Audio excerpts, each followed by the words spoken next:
Selamat pagi dan selamat bertemu kembali para siswa. Marilah kita lanjutkan pelajaran yang kemarin atau terdahulu, yaitu tentang syarat terjadinya arus listrik. Nah, sekarang kita lanjutkan dengan pengukuran arus listrik.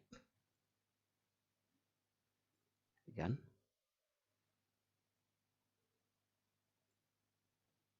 Alat yang digunakan untuk mengukur arus listrik itu namanya ampere meter. Ini ampere meter.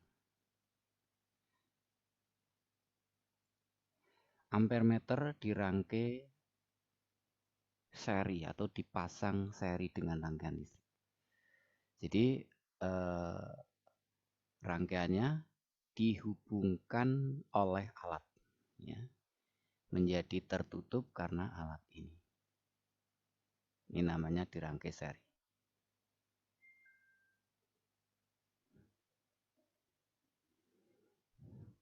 Cara membaca alat atau skala ampere meter. Lihat di sini.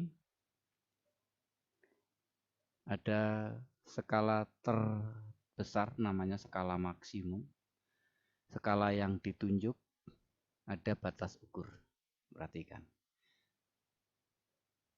Nah, jika yang dipakai itu 1, berarti ini batas ukurnya 1.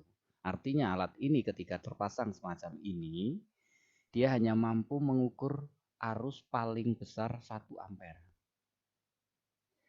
Nah, jika batas ukurnya 1 ampere, maka nilai yang terukur itu nilai yang ditunjuk oleh jarum dibagi skala maksimum dikalikan batas ukur. Nah, skala yang ditunjuk 34, batas skala maksimumnya 100 dikalikan batas ukurnya 1, 0,34 ampere.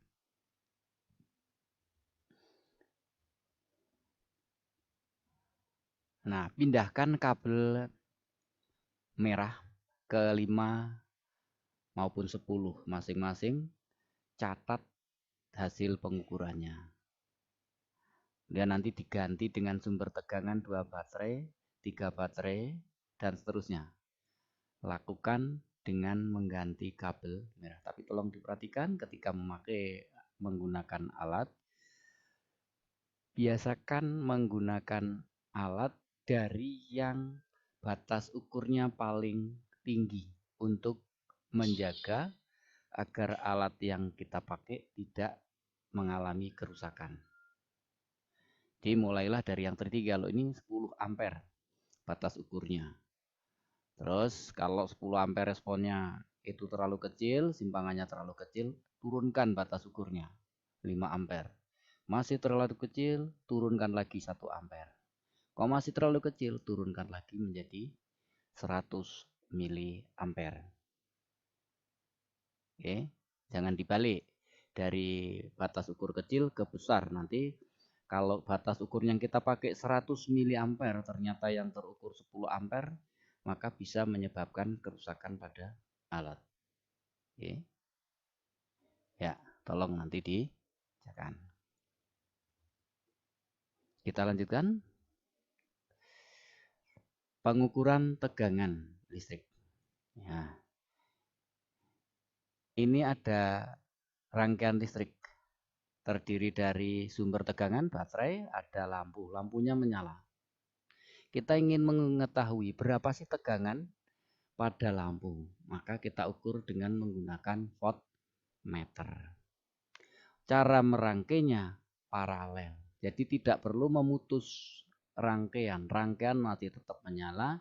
Kita akan tetap mengukur pada bola. Ya, alat yang digunakan untuk mengukur beda potensial listrik itu disebut atau dinamakan voltmeter. Pemasangan voltmeter dalam rangkaian listrik disusun secara paralel. Cara membaca voltmeter itu sama dengan cara membaca ampere meter.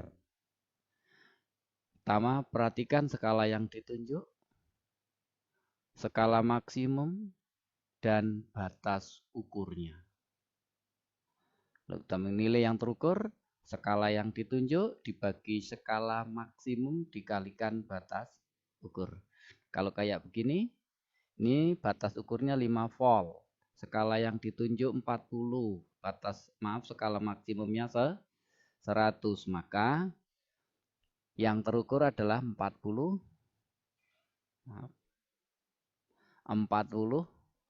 dibagi 100 dikalikan 5.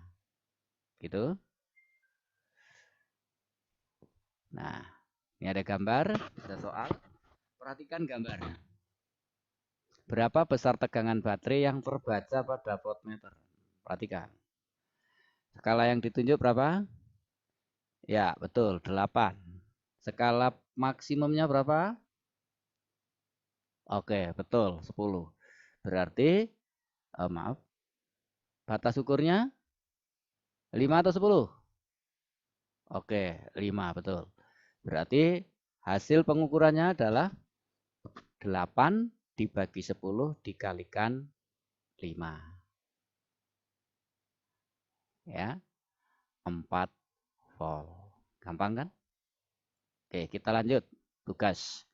Presentasikan dengan kelompok diskusi tentang pengertian arus listrik, syarat terjadinya arus listrik yang kemarin, dan cara melakukan pengukuran tegangan listrik sehingga kalian mampu memilih alat yang sesuai dan terhindar dari kerusakan atau kecelakaan listrik. Silakan nanti dikerjakan. Selanjutnya kita lanjutkan hukum Ohm. Apakah yang mempengaruhi besarnya kuat arus yang mengalir pada suatu penghantar? Ini kita ingin mengukur arus yang mengalir pada bohlam dengan menggunakan ampere meter. Kita ingin mengetahui tegangan pada bohlam menggunakan voltmeter. Kemudian di sini ada RS, hambatan geser. Artinya hambatan ini nilainya bisa diubah-ubah. Kuat arus akan membesar jika beda potensial ujung penghantar bertambah. Jadi ternyata nanti hasil pengukuran voltmeter dan ampere meter itu ada kesebandingan. Jadi kalau voltmeternya nilainya bertambah, maka pada ampere meter yang terukur juga bertambah. Dan sebaliknya. Ya. Dan sebaliknya. Perbandingan tegangan dan kuat arus yang melalui suatu penghantar itu adalah suatu bilangan yang konstan selama suhunya tetap, yang disebut hambatan penghantar R. Pernyataan ini dikenal dengan nama hukum Ohm. R sama dengan V per I. Atau V sama dengan I kali R. V sebanding dengan I. Karena R merupakan perbandingan dari V, dari tegangan dan kuat arus. Nilai R tidak bergantung pada V atau I. Kalau V-nya berubah tidak akan mengubah R, tapi akan mengubah I. Kalau I-nya berubah, tidak akan mengubah R, tapi mengubah V. Gitu loh. Jadi nilai hambatan suatu penghantar tidak terpengaruh oleh beda potensial dan kuat arus yang mengalir pada penghantar tersebut. Hambatan penghantar. Hambatan suatu penghantar itu merupakan perbandingan antara tegangan dan kuat arus pada penghantar. Hambatan suatu penghantar bergantung pada satu jenis penghantar, panjang penghantar, dan luas penampang penghantar. Secara matematis ditulis R sama dengan Rho L per A.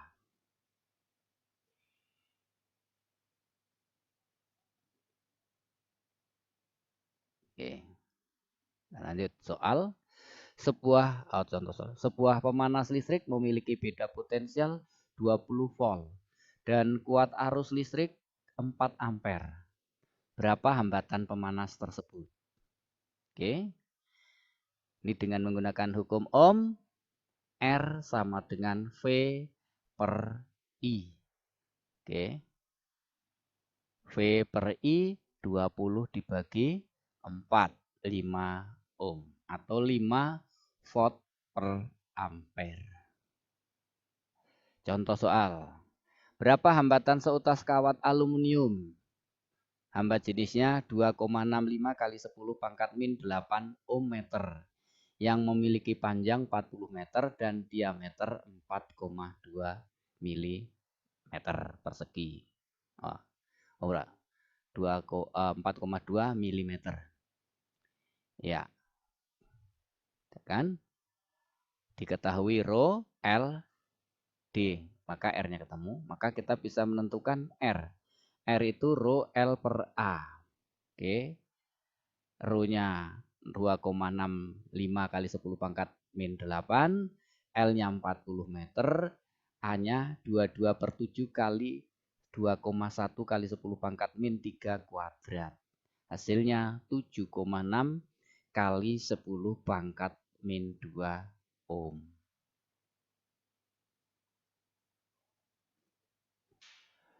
Soal. Seutas kawat nikron panjangnya 3 meter memiliki hambatan 20 ohm. Kawat nikron kedua diameternya setengah diameter pertama. Berapa hambatan kawat kedua? Oke, ini nanti tolong dikerjakan. Oke. Kita lanjutkan daya listrik.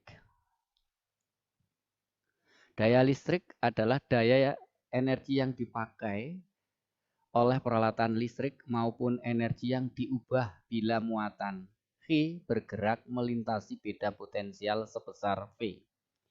Daya listrik merupakan kecepatan perubahan energi tiap satuan waktu dirumuskan P daya energi yang diubah dibagi waktu. Energi yang diubah V kali V dibagi T.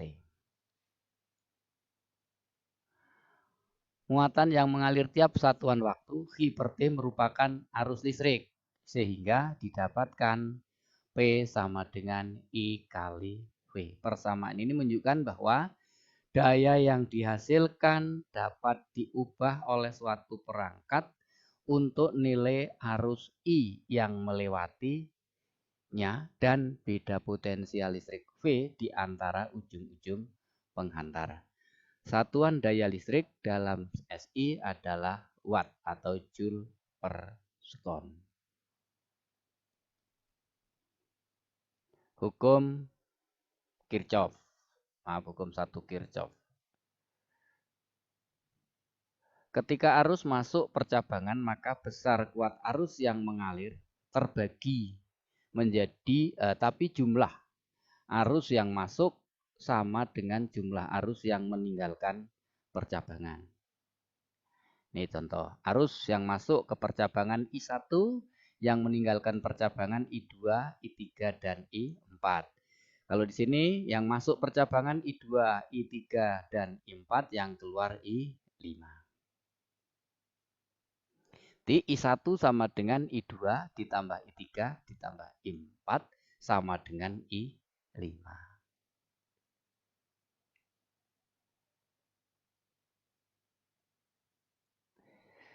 Oke, untuk hari ini sekian dulu. Besok kita lanjutkan dengan materi hukum 2 Kirchhoff. Terima kasih. Tetap semangat. Assalamualaikum warahmatullahi wabarakatuh.